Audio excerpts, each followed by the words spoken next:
दोस्तों UFC 300 के लिए जो कोशिश हो रही है मेन इवेंट के लिए वो बहुत ही इंटरेस्टिंग है। हालांकि UFC आजकल हर साल में एक दो नहीं बल्कि तीन चार ऐसे इवेंट निकालती है जो कि बहुत ही मैसिव होते हैं। उनके लिए हाइप बहुत बड़ी होती है और उस इवेंट होने के बाद जो जो टेंशन होती है उस रिजल्ट की, वो डिबेट्स, वो कंट्रोवर्सी, वो चलती रहती हैं।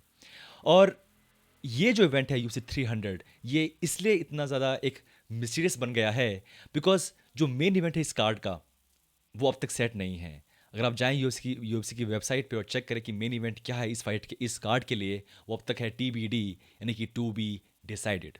और हालाँकि कार्ड आते हैं, कार्ड जाते हैं और इसमें कोई बड़ी बात नहीं है कि यूएफसी टाइम ले रही है किसी एक इवेंट के लिए मेन इवेंट डिसाइड करने के लिए।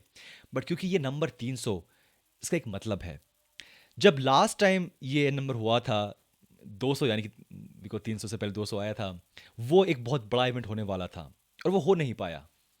और जो उसका मेन रीज़न था वो था ऑब्वियसली कि जॉन जोन्स उस फाइट से बाहर निकल गई थी। कि जो कार्ड है मेरे पास अभी देख रहा हूँ, जो मेन इवेंट हमारे पास था उस टाइम पे फॉर यूसी 200, वो था Miesha Tate versus Amanda Nunes. Obviously उस टाइम पे फर्स्ट टाइम चैंप बनी थी अमांडा नूनेस, बहुत ही बड़ा वो फाइट थी। ब्रॉक लेसनर वापस आए थे सिर्फ एक फाइट के लिए अगेंस्ट मार्कंड। ऑब्वियसली ही मिस द ड्रग टेस्ट और उस टाइम पे वो बाहर निकल गए थे यूसी से फिर से एक बार।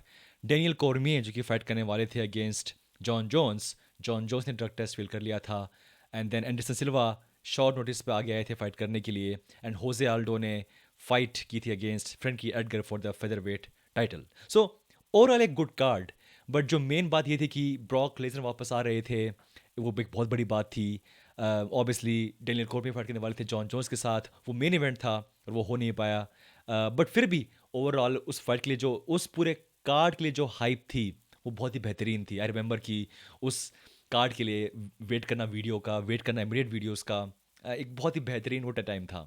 और अब फॉर UFC 300 जो अब तक फाइट सेट हुई हैं वो कौन सी हैं? वो हमारे पास हैं यांग Weili versus Yan Xiaonan for the strawweight championship. We have Charles Oliveira versus Arman Tsarukyan in the lightweight division. बहुत ही बेहतरीन फाइट दोस्तों, कांट बिलीव की ये फाइट बुक की UFC ने। एंड डेफिनेटली ये सबसे बड़ी फाइट होगी इस कार्ड की अब तक। जिनी पोहास का वापस आ रहे हैं और वो फाइट करेंगे against Alexander Rakic. Massive fight. Jiri Prochazka का फिर से एक बार एक बड़ी इंजरी के बाद वापस आ रहे हैं, बड़ी फाइट के बाद वो वापस आ रहे हैं। And Calvin Kattar will fight a new guy in this division, Aljamain Sterling, जो कि जंप कर रहे हैं from bantamweight division to featherweight division. So overall बहुत ही अच्छी फाइट्स यहाँ पे हैं, there is no doubt. But main event नहीं है हमारे पास। और इस टाइम पे यूएफसी का एक ऐसा टाइम चल रहा है जहाँ पे यूएफसी बहुत बड़ी बन चुकी है अपने आप में। ध्यान रहे, इस टाइम पे यूएफसी, ये मेरी फेवरेट फोटो है आजकल, यूएफसी एक ऐसे ग्रुप का पार्ट है जहाँ पे रेसलिंग यानी कि entertainment, WWE and UFC same company से बिलोंग करते हैं।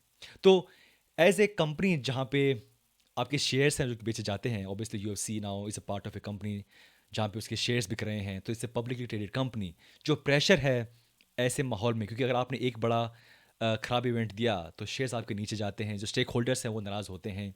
तो यूएफसी के ऊपर बहुत प्रेशर है कि अब वो as a publicly traded company बड़े से बड़ा इवेंट दे इस कार्ड को। और जो ये शख्स जो कि यहाँ पे दो बेल्ट लेके बैठा हुआ है, शायद ये इस मेन इवेंट को फिल कर सकता है। बट अब तक कुछ पक्का नहीं है, कुछ कुछ कंफर्म नहीं है।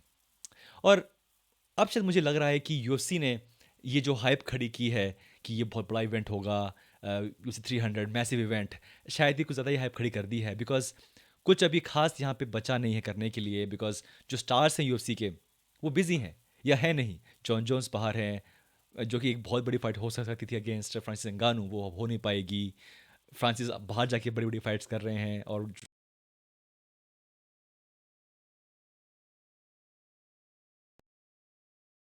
दो फाइट्स बाकी हैं जो सुनने में आया है। अम, और एक फाइट शायद हो जाएगी अभी यूएफसी 300 में। और अब मेरे हिसाब से यूएफसी शायद वो यूज़ ना करे इस बड़े कार्ड के लिए, बिकॉज ऑलरेडी उनके पास बड़ी बड़ी फाइट्स हैं। तो मे बी एक और चैंपियनशिप फाइट, और कौन सी वो फाइट हार्ट होगी आई डोंट नो। बट फिर भी यूएफसी अंडर प्रेशर है मेरे हिसाब से कि कैसे वो ऐसे माहौल में जहाँ पे फर्स्ट ऑफ ऑल फ्रांसिस नगानू वो कंपनी छोड़ के उनकी बाहर जाके बड़ी बड़ी फाइट्स कर रहे हैं। और अब जो हो चुका है मर्जर यूएफसी का और WWE का जो पेरेंट कंपनी है, उनके जो स्टेक होल्डर्स हैं वो डिमांड करते हैं कि we want bigger fights and we want bigger events. Very interesting time दोस्तों, वेरी इंटरेस्टिंग टाइम फ्रैंकली, और फिर से एक बार इंटरेस्ट बन रहा है ऐसी बड़ी फाइट्स में।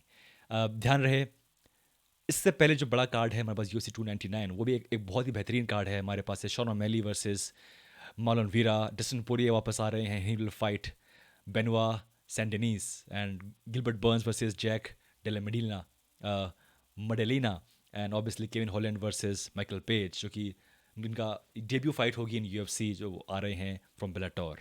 सो ओवरऑल बहुत ही अच्छा कार्ड हो रहा है UFC 299, UFC 300। I don't know वो क्या बड़ी फाइट बुक करेंगे, बट इज़ इंटरेस्टिंग कि कैसे UFC अब इस बड़े कार्ड को, इस बड़े मेन इवेंट को फिल करेगी, जहाँ पे उनके पूरे जो स्टार्स हैं वो सब बिजी हैं या फिर नहीं हैं इस टाइम पे अवेलेबल। बट दोस्तों, व्हाट डू यू थिंक, कौन होगा इस मेन इवेंट में फाइट करने वाला? फाइटर्स कौन होंगे? क्या उनमें से एक फाइटर होगा कॉनर या फिर कोई और? आप बताइए मुझे कमेंट्स के अंदर। मिलते हैं नेक्स्ट टाइम।